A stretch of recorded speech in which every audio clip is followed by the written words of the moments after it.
He's the culture blaster, and he comes and goes on a rainbow. How about it for Michael Snyder, the culture blaster, everyone?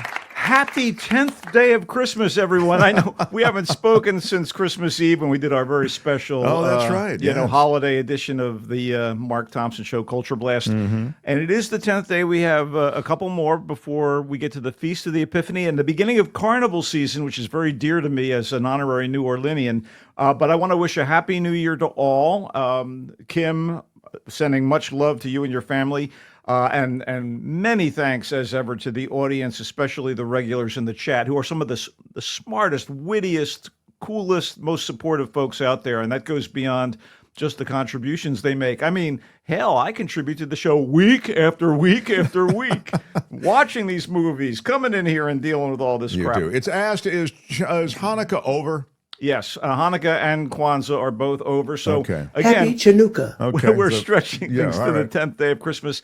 With all the, I had a great time New Year's Eve. I went to the Constellation Club at the Formosa, the legendary Formosa. Oh, yeah, the legendary Formosa Cafe. Oh, my God. And, I noticed something with all the warnings about the dangers of drunk driving on New Year's Eve. No one talks about the peril of being on the dance floor and getting poked in the eye by a jaunty, pointy party hat. No one says anything about that. That is serious danger. Wow. I tell you what. Yeah. One more quick note before we get to. Yes, I want to please. talk about the best movies of the year because it is, of course, the end of one year and the beginning of the next, and we have a kind of.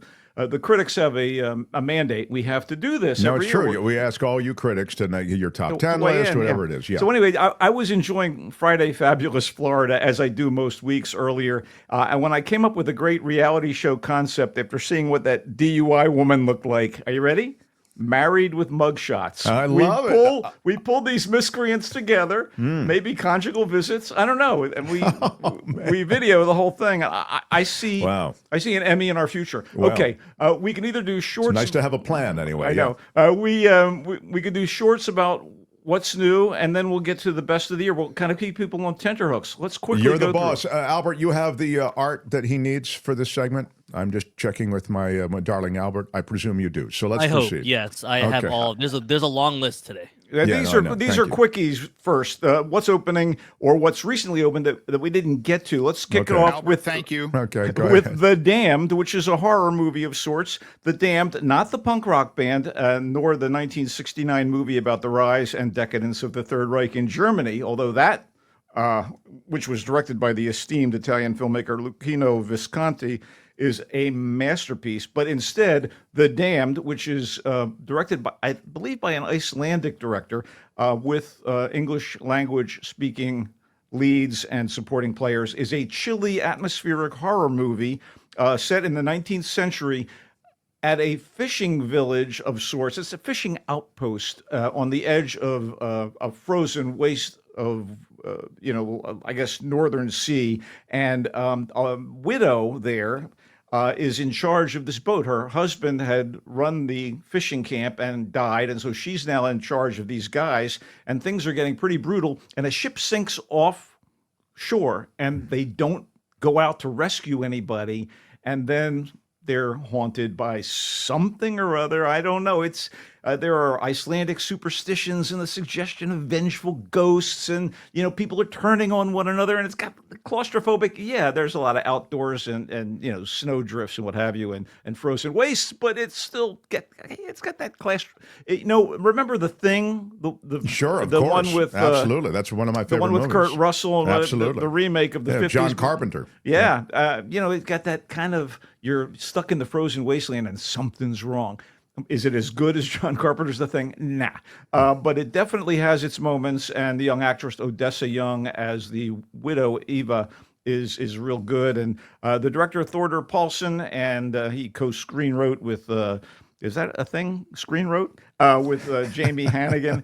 It's okay. It's not great, but it's okay. All right. And I would suggest to you that if you're interested in this kind of thing, you may want to check it out. In the meantime, it's in theaters. Yes, but limited, select theaters. All right. Okay, moving along quickly. Oh, here's a movie I really, really liked. It's called Los FRIKIS, Frikis, and it is based on true stories and what have you. It's a coming-of-age movie. It's in the early 90s in Cuba.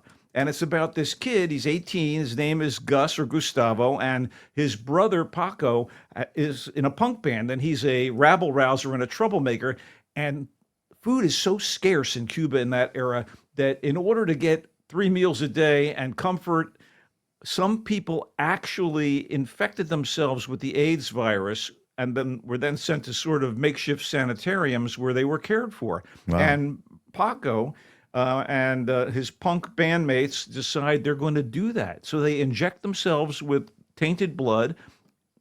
They are HIV positive, and they are sent off to these camps. And the kid wants to join his brother, and your heart is breaking at the thought of what they've had to do because it's a survival tactic. Sure. But nonetheless, the kid considers doing this and kind of chickens out, but convinces a friendly doctor to say that he's HIV positive so he can join his brother.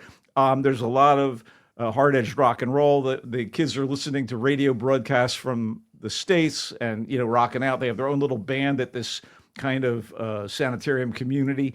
And it's heartbreaking and powerful. I thought it was really well done on a lot of levels. And where is that? Is that in theaters? It is in theaters, select theaters, if you will. Right. The true story, Los FRIKIS. Well, no, it's based on true circumstances. It's based on true events. And it was written and directed by the team of Tyler Nilson and Michael Schwartz, despite the fact that it is mostly in Spanish. Wow. These are the two guys that wrote and directed The Peanut Butter Falcon, which is an absolutely charming indie film about a kid with, I guess what is it called? The disease where you're sort of functional, but you got to give me more. No, I know. A handicapped kid who really wants to be somebody special. It's a lovely film. This is also really, really well made, I thought, and really good, and has a lot of heart. It's called Los FRIKIS. In select theaters. In select theaters. There is a beautiful Italian film that I believe is Italy's submission to the Oscars for Best Foreign Film. It's called Vermiglio, and it's set in the Alps, and God, it's gorgeous. It's also set during World War II as things are winding down, and some people are coming back home, people are missing, and we see life in this alpine village, and, it's a way of life that probably doesn't exist anymore or surely won't exist over time. And there are families involved, and, veterans from the Italian army show up as if, we've been freed, the war is nearly over. They get involved with the locals. And we end up that, in fact, this soldier who is a deserter, essentially, marries, and it kind of creates all of this sort of familial tension and circumstances that play out over the course of the movie. And it's so beautifully done. But to see this life on film, and God, I guess the director, Anora Del Perro, who also co-wrote the script, is basing it on things that she knew from her own family and growing up, I think, in a circumstance like that, I guess. And it's also inspired by a lot of classic Italian cinema. I thought it was very beautiful and a kind of, I don't know that people are going to seek it out. It is a subtitle situation, but it is You're hitting movie. us with a lot of subtitle stuff right off the top. Well, too, one of them is written and directed by a couple of Americans, so, Yeah, but you still got to read subtitles. Oh, I got no problem with it, but I'm just saying, dude, you can read. You're I know right you. out of the chute. All right, here's something without subtitles, and it was surprisingly good. We missed it when it first came out, but I finally caught up to it. Juror No. 2, maybe the last movie to be directed by Clint Eastwood. Clint is in his 90s, we'll see, and it's a pretty cool mystery and crime drama. It's a legal thriller for sure, and it's about a guy played by Nicholas Hoult, who, of course, is so good in Nosferatu and The Order, and he is brought onto a case in Georgia that involves what may or may not be a murder, and he may or may not have connection to what happened, but he's brought into the jury pool and selected for the jury, and he tries to kind of impact the jury and the verdict because of his own connection to what has happened.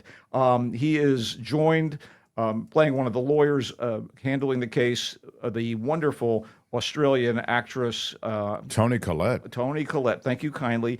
Chris Messina plays the opposing attorney, and one of my movie crushes, Zoe Deutsch, plays his husband, plays her husband. No, Yeah, she plays the wife. Never mind. I'm completely confused. Yeah. Zoe Deutsch plays the wife of the Nicholas Hoult character. Okay. Quite good. And I thought it was solid stuff. Not great, Jonathan Abrams' screenplay strains credibility a little bit, but I thought it was pretty good. We'll wrap up with something. Let me just ask you something on Clint Eastwood. Juror number 2. Oh, go ahead. That's Juror number 2, and it's in theaters, right? Yes, but I think it's also on its way to streaming, if not already. Oh, great. It's the other stuff that he's directed. I mean, there was, back long ago, The Unforgiven, and then he directed, what was that, Gran Torino? Is that one of his? Yeah, it's fairly recent. It's a solid movie. And that was pretty solid. He plays, hey, you kids get off my lawn guy. Yeah, exactly. And he's not in this, though, by the way. He doesn't make a Hitchcockian appearance in Profile or anything. No, but you think this is deserving of its respectable work on the part of Clint absolutely. Eastwood. Okay. It's good. And I am not a big fan of Clint's politics or whatever, but I will acknowledge when he cranks out a good film. How old is Clint Eastwood? You're not going to do No, I'm asking you. I think he's in about 93, maybe, something like that. I think 94 is the answer. Holy cow. 94. Well, that's close enough for rock and roll. But it goes to what I say. I mean, I know we're anxious to flush all of these people who get old, but old people can do great things. They are great people. They bring a life of experience to the moment and to projects. And so, yeah, we all suffer physically and even mentally setbacks as we get older. But my God, when I see someone like Clint Eastwood, who's 94, cranking out a major feature motion picture like this. Doing a good job. And it's quality work. Yeah. It's like, it's worth taking note. So. Well, as someone being weathered by the, ravages of time, I can only say, yeah, you go, boy.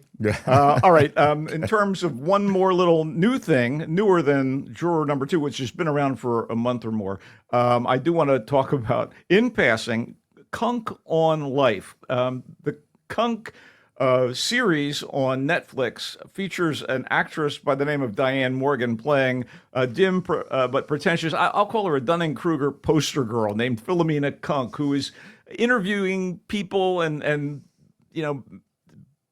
but yeah, she's like purveying all these misconceptions and malapropisms. It's sort of like very much like Borat. Thank you. Very much like Sacha Baron Cohen. More like Ali G. Ali G. Right. Yeah, exactly. But thank you. I was going to say there was more than a hint of that.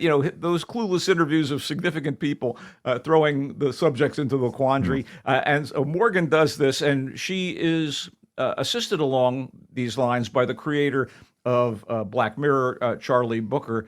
Charlie Brooker helped write this thing, and it's kind of funny. And Philomena Kunk is dealing with big questions and big issues, and it gets to be a little much at times, but it was pretty funny, pretty droll, and it's on Netflix if you want to check it out. But be patient because there are some. I did laugh out loud a couple times. Oh, good. Some of the things she said. Kunk on Life. Yeah, I want to talk about the best movies of the year before we wrap up because it is that time of year, and again, we are compelled as critics to formulate best of lists, and I wanted to keep it to 10.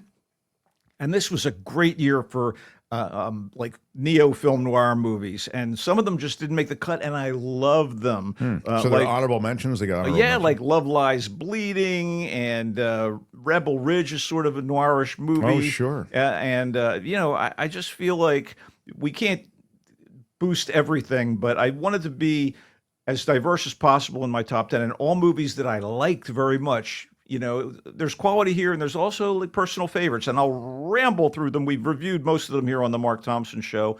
Anora is, by the way, this is in alphabetical order. Okay. Anora, so this is not in the order. It's not like in worst to best. Or no, whatever. Absolutely not. It's totally alphabetical. Okay. But as it happens, Anora might be my favorite movie of the year, and it's the first movie. It begins with an A, and it does have some noirish aspects. It's the work of indie filmmaker Sean Baker, who has made some really cool movies, very impressive, low-budget, cinema verite style films about marginalized individuals like The Florida Project and Tangerine, and this could be his best, and it actually won the grand prize at this year's Cannes Film Festival. It is a dramedy about the life and times of a Brooklyn exotic dancer named Annie, which is short for Anora.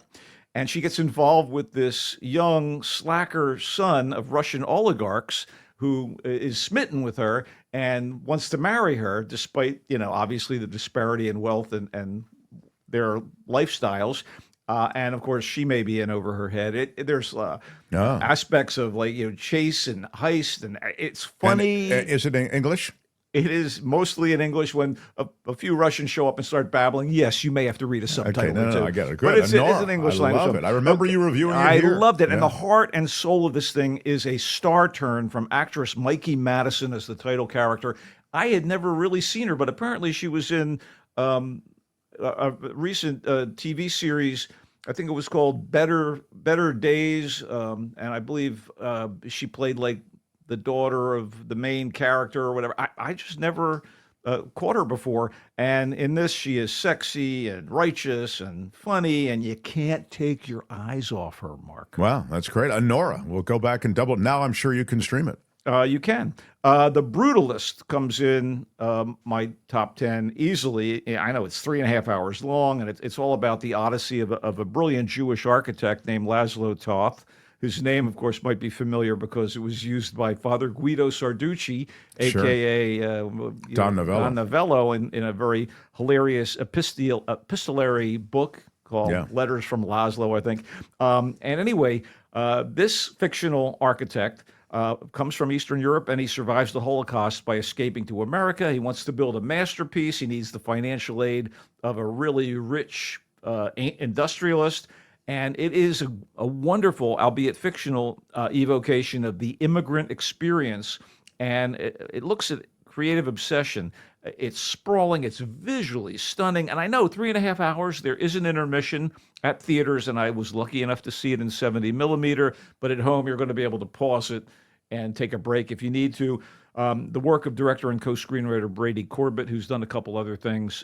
Prior to this, he's also an actor. This is magnificent from beginning to end, and graced by amazing performances from Adrian Brody as Toth, Felicity Jones as his tormented wife, and Guy Pearce, who should get some supporting actor nom love, playing the arrogant benefactor who enables Laszlo to build his masterwork. You really liked it. It's 3.5 hours. I mean, it's got to be a really good movie to sustain you for that length. It was quite good. A Complete Unknown is another movie on the list. Timothy Chalamet, who I always kind of poke fun at, how callow and young, but a little pretty boy and all that. Oh my God, he's so good in this. He embodies the folk rock bard Bob Dylan in all his brilliance, drive, and enigma. And he's the focal point of this movie, which is filmmaker James Mangold's very meticulously period-wise look into the rise of the singer-songwriter Bob Dylan. It drops into his life when he's 19 in 1961, arriving in New York. It's all about him launching his career in Greenwich Village, meeting his heroes Pete Seeger and Woody Guthrie, and interacting with peers such as Joan Baez, who he eventually has a little bit of a romantic fling with, and they become lifelong friends. But this is limited to that period in the 60s between his arrival in New York and going electric at the Newport Folk Festival, which caused a hue and cry. We learn about his stardom and its effect on him, his romances, how he got a recording contract, and then, again, how he risked his status as a folk music icon by embracing rock and roll. Chalamet actually convincingly sings the songs and plays the guitar himself, as do others in the cast, including a tremendous Edward Norton as Pete Seeger. They all learned and studied and did magnificent work, and there isn't a false note, despite they played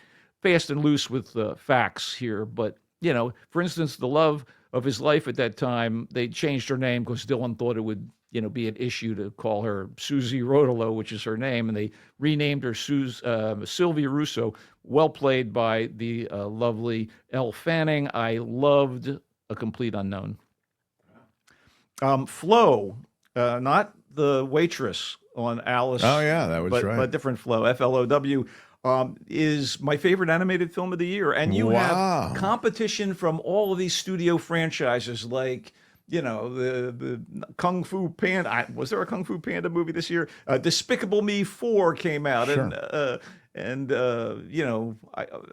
Moana 2. I mean, there were a bunch of them. This is much better than any of them. Very That's compelling. a cat? Is it about a cat? Yeah, it is. It's a beautifully rendered movie. We love cats. And it comes from Latvia. And the director, Gins Zabalotis, and it is Zilbalotis. Thank you, Gins, for giving me this name to wrestle with.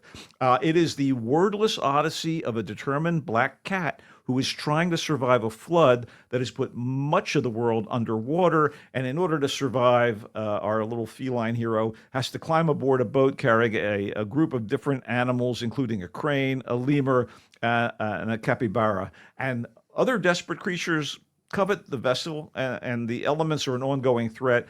This is a simple plot, and there's a lack of dialogue, but that puts a focus on this lush visual invention. And there's a timely message here about the need to band together to deal with environmental calamity. That's nice. That's really nice. I thought it was lovely.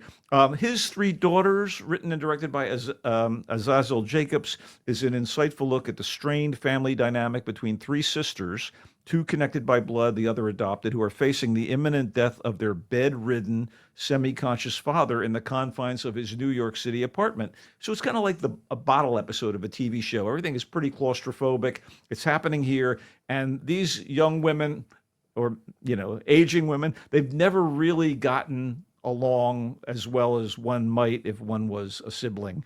But it's a wrenching depiction of sibling rivalry. This is called what? His Three Daughters. His Three Daughters. And it's how kids can grow up and apart because of nature, nurture, circumstance. And it's also how parenting and familial love can transcend biology. And it is so powerfully done, and I put a lot of it on the backs of the three actresses who played the sisters. Carrie Coon, you may know her from The Gilded Age. Elizabeth Olsen obviously has done tons of work. She's Marvel's Scarlet Witch. And Natasha Lyonne of Russian Doll and many, many other projects. They're the daughters in the title, and they play things in such raw fashion that it can get uncomfortable, but it is also gripping to watch as their conflicts boil over. Beautiful acting, thoughtful writing, great direction, His Three Daughters.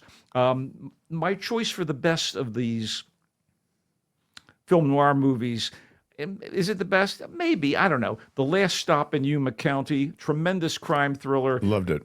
Set at a remote Arizona gas station and diner in 1973. The absence of digital communication back then allows for some bits that maybe wouldn't have played out in the same way if it went down in the 21st century. But director Francis Galuppi's script is filled with tension and wit, and it uses a very conventional situation, a tardy fuel truck, to strand a group of motorists, including this morally compromised knife salesman who is the film noirish lead. And they're taken hostage when two of the travelers turn out to be bank robbers on the lam. It was really great. And you recommended it here on this show, and I jumped on it because modern sort of noir, but as you say, period piece noir, because it's the 70s. Yeah.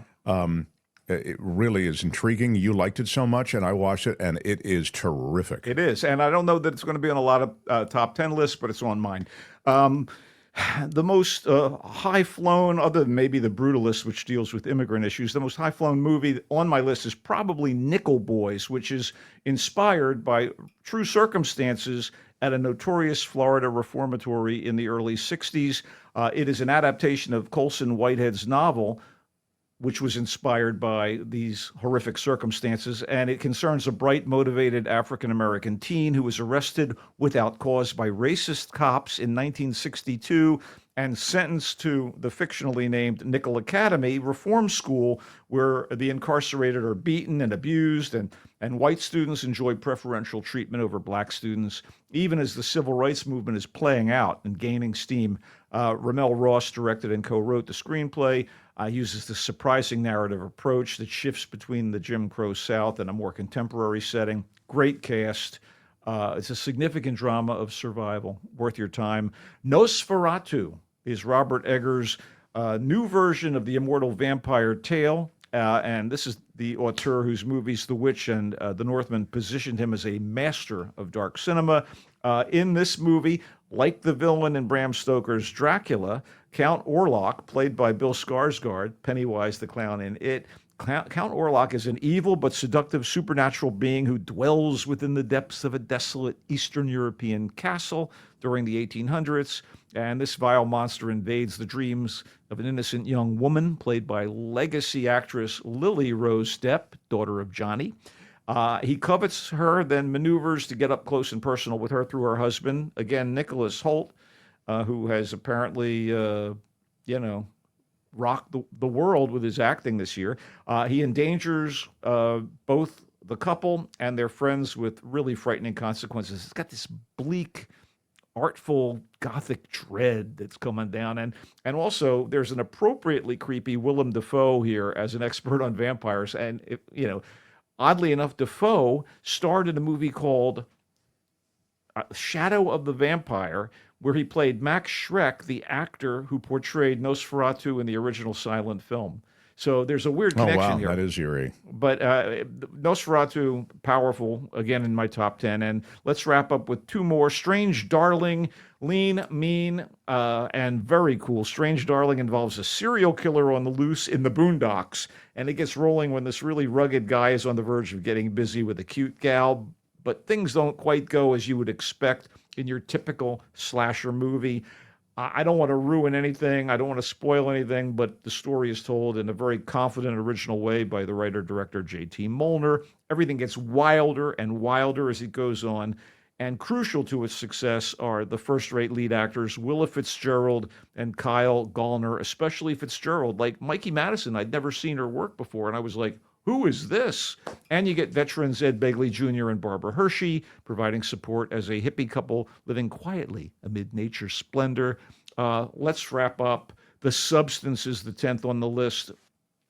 It is audacious. It is bracing. It's smart. It's funny. It's written and directed by Coralie Fargett, and it's all about, I guess, society's fixation on youth and beauty, the siren call of fame, the perils of addiction.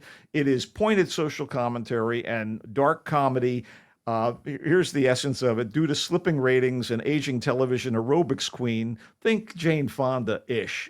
She's named Elizabeth Sparkle, and she is played in gutsy manner by Demi Moore. She is informed by a slimy network exec that she's going to be replaced on her show by a younger hostess, so she acquires a black market serum to restore her youth and vitality. But there are consequences, and they are not for the faint of heart or weak of stomach, and Moore is fabulous. She's going to get nomination love if she hasn't already, and she's matched step for step by Margaret Qualley as Elizabeth's TV successor or doppelganger. That's it, people. Those are my top I'm excited. 10. You have exceeded our expectations for what we could possibly hope for. Michael is asking, can you ask Michael if there are any good James Bond satire films that he would recommend? Are there... I don't know where that comes from, but I guess Michael D is looking for a set. Maybe for next week you can recommend one. I don't know. There's a few things out there. There may be some TV shows. The wit and wonder of Slow Horses on Apple in serialized form. That basically takes the spy. Juror number 2 he loves is the Clint-directed film, mystery crime drama, Nicholas Hoult, Toni Collette, J.K. Simmons, Kiefer Sutherland. Check it out. He also likes Vermiglio, which is a beautiful film, takes place there in a gorgeous town in Europe. He loves Los Frikis. He really likes Los Frikis. It's a coming-of-age film. The Cuban brothers, they inject themselves with AIDS-tainted blood. One does. One does. And it's written by the guy who did the Peanut Butter Falcon. The team from the Peanut Butter Falcon.